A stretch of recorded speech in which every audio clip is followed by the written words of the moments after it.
नमस्कार दोस्तों, आज हम आपके लिए लेकर आए हैं मोक्षदा एकादशी व्रत की कथा। एक समय की बात है जब भगवान श्री कृष्ण से युधिष्ठिर महाराज ने पूछा, हे मधुसूदन, मार्गशीर्ष मास के शुक्ल पक्ष में कौन सी एकादशी आती है और इसका क्या महत्व है। यह सुन भगवान श्री कृष्ण बोले, हे राजन, मार्गशीर्ष मास की शुक्ल पक्ष में आने वाली परम कल्याणकारी एकादशी को मोक्षदा एकादशी कहते हैं। इस दिन भगवान दामोदर के विग्रह की तुलसी पत्र से पूजा की जानी चाहिए। अब मैं आपको पुराणों में वर्णित मोक्षदा एकादशी की कथा सुनाता हूँ, जिसका श्रवण मात्र करने से व्यक्ति को अश्वमेध यज्ञ का फल प्राप्त होता है और इस पुण्य फल से किसी भी व्यक्ति के माता पिता या अन्य कोई भी व्यक्ति यदि नरक में है तो उसकी भी मुक्ति हो जाती है।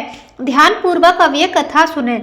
प्राचीन काल में चंपक नगर नाम का एक अत्यंत सुंदर नगर था। ये नगर संपूर्ण सुख और समृद्धि से संपन्न था। यहाँ वैशानक नाम का राजा राज्य करता था।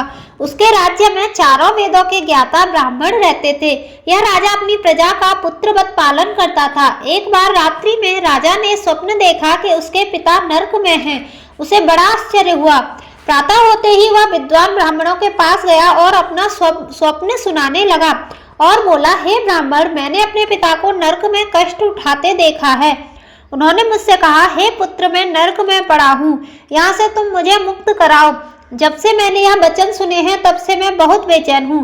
बड़ी अशांति हो रही है। मुझे इस राज्य, धन, स्त्री, घोड़े, हाथी में भी कुछ सुख प्राप्त नहीं हो रहा। मैं क्या करूँ? हे ब्राह्मण देवताओं, इस दुख के कारण मेरा सारा शरीर जल रहा है। अब आप कृपा करके कोई ऐसा मार्ग बताओ जिससे मेरे पिता की मुक्ति मिल जाए। ऐसे पुत्र का जीवन व्यर्थ है जो अपने माता पिता का उद्धार न करा सके। एक उत्तम पुत्र जो अपने माता पिता तथा अपने पूर्वजों का उद्धार करता है वो 1000 मूर्ख पुत्रों से अच्छा है। जैसे एक चंद्रमा सारे जगत में प्रकाश कर देता है परंतु हजारों तारे नहीं कर सकते। राजा की यह बात सुनकर ब्राह्मण बोले, हे राजन, यहाँ पास ही भूत, भविष्य और वर्तमान के ज्ञाता पर्वत ऋषि का आश्रम है। आपकी समस्या का वो समाधान जरूर करेंगे। यह सुनकर राजा मुनि के आश्रम पर गए।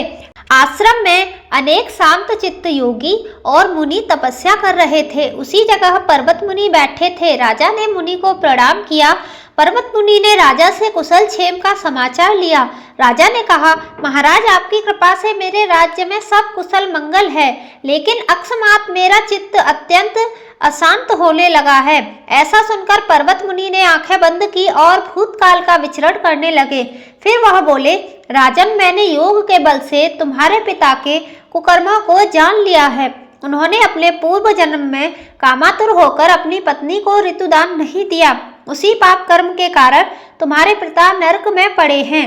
तब राजा ने कहा, ऋषिवर, इसका कोई उपाय बताइए। मुनि जी बोले, हे राजन, आप मार्गशीर्ष मास की एकादशी का उपवास करें और इस उपवास के पुण्य को अपने पिता को समर्पित कर दें, जिसके प्रभाव से आपके पिता की नरक से अवश्य ही मुक्ति हो जाएगी।